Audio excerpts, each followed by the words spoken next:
What's going on, Colts Nation? Welcome back to another episode of the Bring the Juice Colts podcast. Going to be bringing you a video today for the Colts versus the Bills preview video. And I couldn't think of anyone better to bring on than Mr. Dan Mitchell. How are you today, my friend? Hey, man, I am doing well. It's been a little bit since you and I connected, but I was happy that you reached out. And for anybody watching, I was the dude that put out that video that said that I was going to murder you guys. Yes, I was just about to go there. I knew it, so I'm just self-sabotaging to save some face, you know? But no, I mean, I was wrong. That game gave me, several heart palpitations. And I'm actually pretty nervous about this Sunday, believe it or not. I felt that we would have won that game had Kamoko Toure not jumped on that 4th and 5 to give you guys a first down at the end of that first half, and you all get a touchdown to take the lead going into it. I felt like we would have that game could have had a different outcome at that point, but yeah, whatever. Yeah, so I was going to mention that for anyone that was watching this podcast from back in January. Yeah, he did put out a video saying that the Bills were going to murder us. Well, they ended up winning. Wasn't quite a murder scene, but it was definitely a win. So you at least got that in your favor. I mean, so far, the Bills have continued to be, the same thing that we saw from the last time they were playing this season, still looking like one of the best teams in the NFL. How have you felt about the Bills so far throughout this early part of the season? Well, I think that it's been a mixed bag. And as I'm sure that you agree with me as well, that this year's been really weird with the AFC, man. I mean, as far as shocking wins are concerned, I'm used to like maybe 2 or 3 a year. I feel like there's been like 7 or 8 within like a 10-day period. I mean, especially when you look back into, of course, the Jags game. I really don't want to get into that too much. So I'm just looking forward at this point. But so far, I like what I see when we go out there and we play the way that I know that we're supposed to. Still see that high firing offense, especially in the passing game. Not quite as consistent as I would like it to be. Super happy about the defense. It's funny that the missing piece that we needed was the defensive tackle that sat out last year in 2020. Since he has come back, we have been able to get a lot more pressure on the quarterback. And now you're looking at the number 1 defense in the entire league on several categories. So very happy from that area. The play calling, not so much. I have been pounding the table that we just need to essentially abandon the run because we can't run, right? I mean, we have no credible weapons right behind Josh Allen or off to his side. Our offensive line has admitted that when run plays are called, they're so used to pass blocking that they get a little rusty. So started getting upset with Dable and the offensive play calling for just continuously trying to beat a dead horse when it clearly wasn't going anywhere and just going back to our identity, which is an aerial attack. Gotcha. So that kind of leads with a good insight that the Colts should just not look for stopping the run game at all. They're just going to have to try to find ways to attack your passing game. I see how that is, but yeah. Let's look at your injury report. I didn't see it from earlier on, but I know you and I were talking about it, how Spencer Brown, one of your tackles, is on the COVID list. Most likely will be out for this game and potentially out for, I think you guys play Thursday, don't you, as well? No, the following game we have is Monday night against the Pats. Gotcha. Okay. Yeah. I was wondering. Oh, no, never mind. We have a Thanksgiving game on Thursday. Yeah, I was going to say, I thought I saw something from Schefter about that. So that was out of there on question. But hopefully Spencer Brown's the only one on that list that will stay that way. But how about the rest of the team?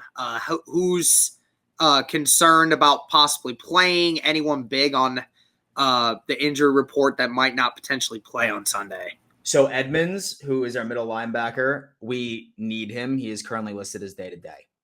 That is the one that's going to be significant on my end.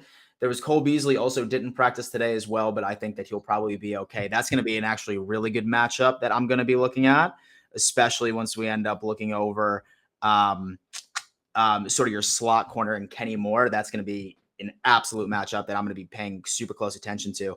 But Edmonds is going to be big, man. I mean, especially once you are looking at a running back like Jonathan Taylor, who, in my opinion, the most impressive stat from him is that he's still gaining about 4 yards after contact. And while I love AJ Klein, I love Matt Milano, who's probably one of the best coverage linebackers in the league. We need Edmonds out there to run downhill and be able to match up with Jonathan Taylor in speed and strength, so we could bring him down. Those are my two biggest concerns, I'd say. Gotcha. Yeah. I feel that. Jonathan Taylor, no question what he's been doing, now tied with Derrick Henry for the most rushing yards on the season. And with the fact that Henry will probably miss at least the next 5 weeks, it would seem most likely that unless Jonathan Taylor gets injured, seems like Jonathan Taylor may end up running away with the rushing title this year if he keeps doing what he's doing. But so I kind of wanted to divert this one off to you because I kind of ask everybody else their opinion on it because, we talk a lot about Carson Wentz on this channel, and it's been pretty hard not to. Carson Wentz this season really has done a lot of great things, at least in my eyes.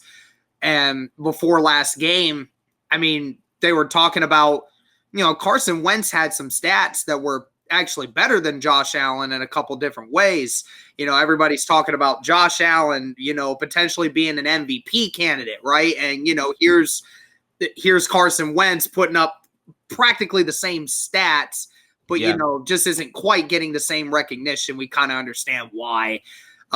Most of the national media people just really kind of toss Wentz off to the side because they really just don't pay much attention to the games.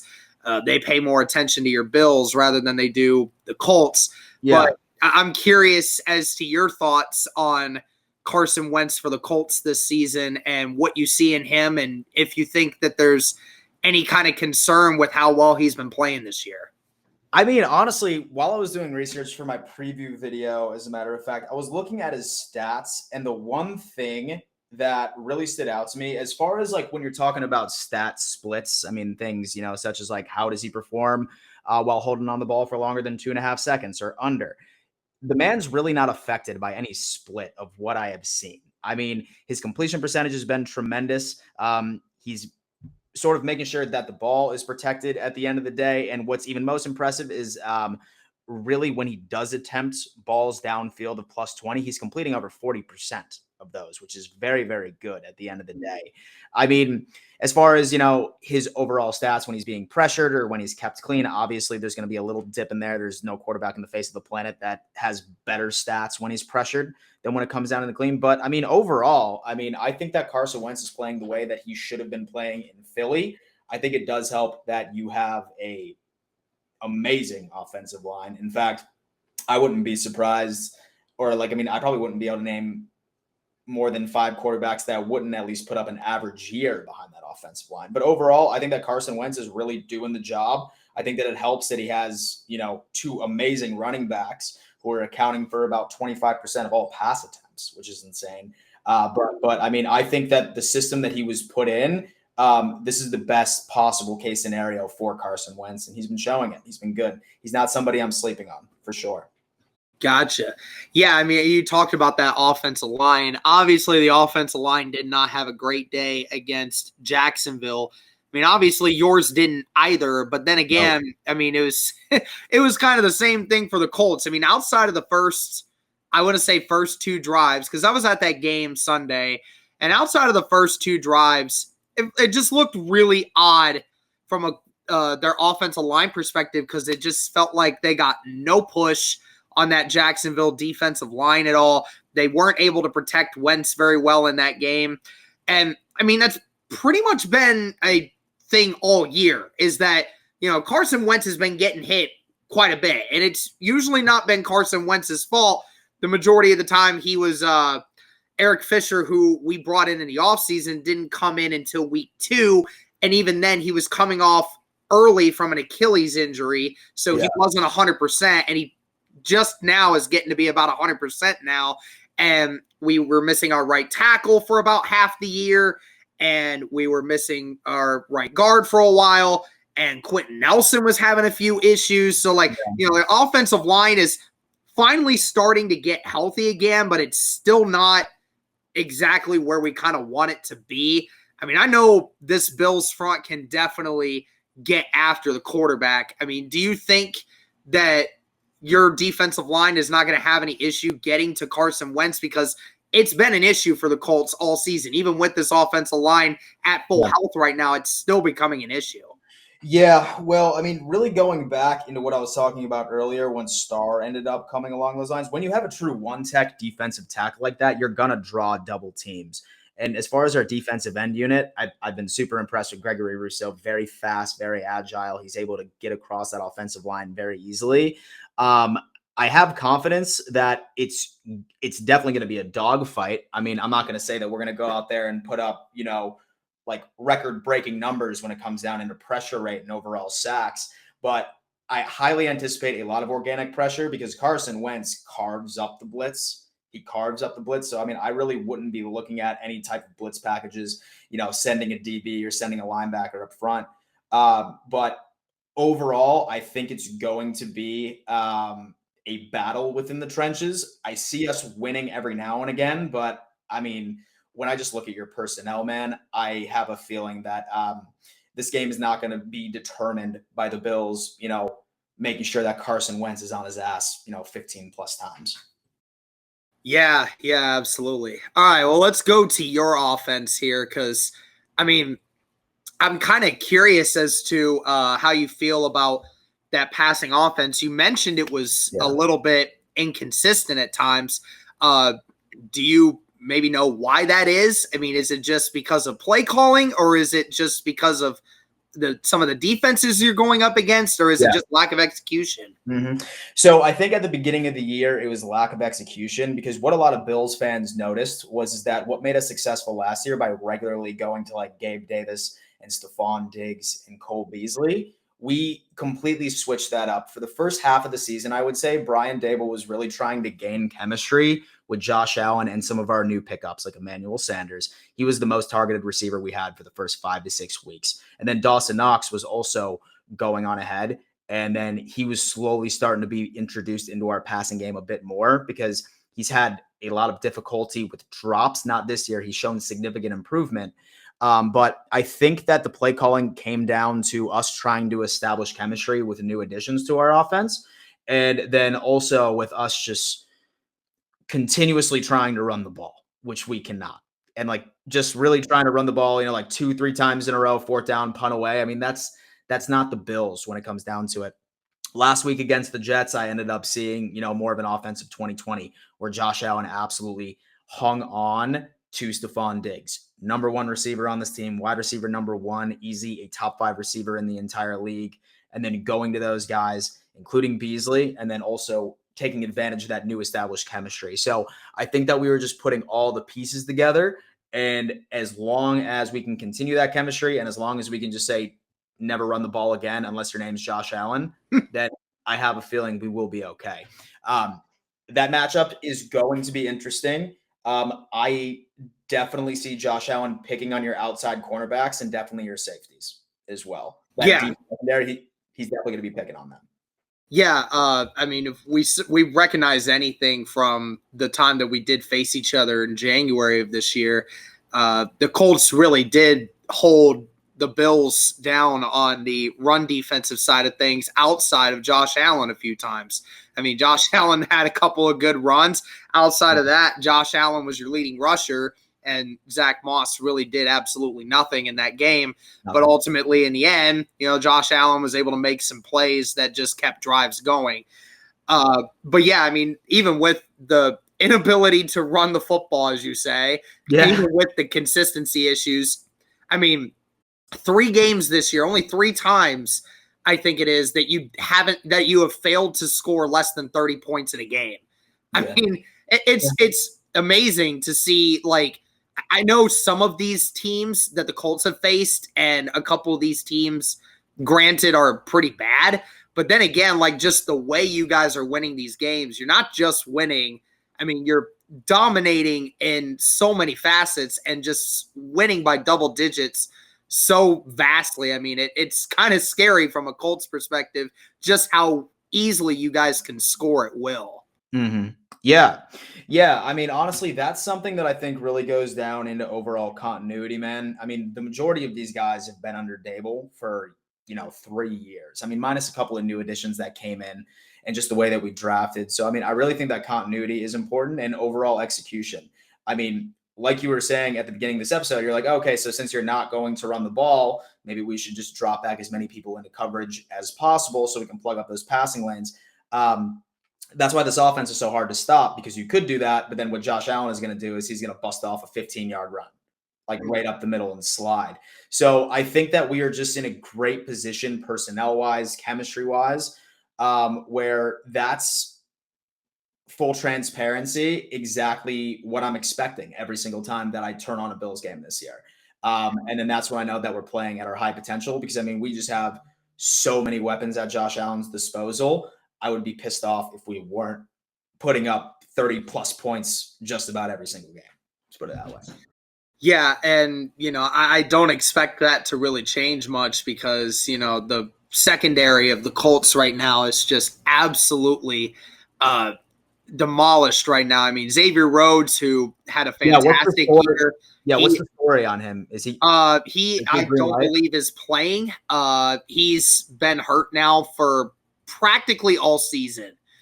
He's tried to play through a couple of those injuries, and it's done nothing except make him worse. And even when he was healthy for a half of a game this year, he wasn't very good in it either. So, Isaiah Rodgers has been in control of that.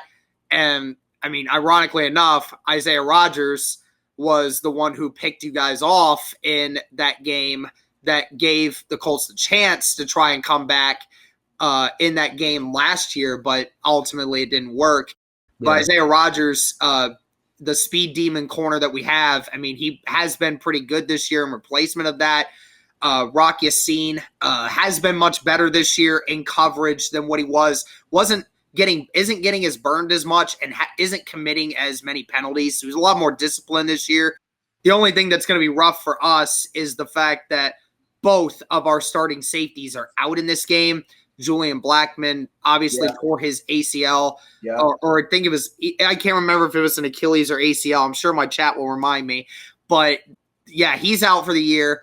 And Khari Willis was placed on IR, I think, 2 weeks ago. So he's not playing. Yeah, so we have both of those guys out. So 2 backup safeties out there. Yeah, 2 backup safeties. You got a backup corner. The only guy that's got any kind of regular experience out there is Kenny Moore. And Kenny Moore, who's not been great in coverage this year, has actually been the best tackling corner in the NFL by a wide margin. So if I were the Bills, I would just be doing my best to just get away from him at all costs. Yeah, most definitely. He typically works out of the slot, right? Mm-hmm. Yep, he's more of the slot guy, likes to start in the slot and work his way outside. Almost had a pick against Jacksonville doing that exact same thing, but just let it go right through his hands. But either way, if you're not targeting Kenny Moore, I mean, you shouldn't have an issue with some of the guys that you have. Outside of Stephon Diggs, who do you think on your offense has the chance to really help blow this game open? I have a feeling that Dawson Knox is definitely going to be in there. Like you said, I definitely have a feeling that your slot's going to be on Beasley, and then that's going to be a good matchup. I could see Beasley winning a couple of times, but like you said, I think Josh Allen needs to stay away from him like the plague, right? I mean, especially once you look at that defense that has so many holes on, especially your secondary, there are several other options than to go against, one of your best DBs, right? So, Stephon Diggs, I can definitely see him going up. I mean, recently I've seen a lot of teams, especially at the beginning of the year, were double teaming Stephon Diggs. But then they realize they're like, oh my God, we need to worry about Emmanuel Sanders. We need to worry about Beasley. We need to worry about Gabe Davis, who is finally starting to have more of a role in this offense, right, compared to 2020. But I mean, dude, I would probably have to worry about Dawson Knox, and I would also worry about Emmanuel Sanders as well, because we have a speedster on one side, and then we also have one of the best route runners in the entire league in Diggs by there. So I mean, I wouldn't be surprised if Josh Allen beats his personal record for pass attempts in this game. That wouldn't surprise me either. Yeah. All right. So let's go to special teams real quick, and then we'll get into score predictions. How has your special teams unit as a whole looked this season, from kicking field goals to kick returns, extra points, stuff like that? Absolutely. So really, when it comes down to it, I was really nervous once we ended up losing Andre Roberts. And then Isaiah McKenzie was going to come and actually be the kick returner. Minus one mistake that he made during week 2, week 3. And so far he's been great, though. I mean, he has had a lot of very impressive runs, even more so impressive runs than I remembered from Andre Roberts in recent history. He's really making sure that he is trying to fill those shoes as much as he can. Our kicker in Tyler Bass has been money. It's because last year during his inaugural year, he missed a couple of field goals, and I started calling him Tyler Ass, okay? Because, I mean, I was ready to get him off the team. But, wow, the way that he is developed, he hit a damn 58, 59 the other week. He's got a damn leg when it comes down to it. And then as far as the defense special teams, I mean, minus maybe like 1 or 2 splash plays, we've been pretty consistent and haven't really been getting up a lot of like really big plays. So there's definitely some holes, but overall, I've been happy with the team. Gotcha. All right. Well, Dan, again, I appreciate you coming on here, man. But let me just ask you real quick for your score prediction for this game. Hopefully, it's not more of that 35-10 stuff that you were talking about last year. Yeah. No. It is not. I'm going 35-31 Bills. I think it's going to be close.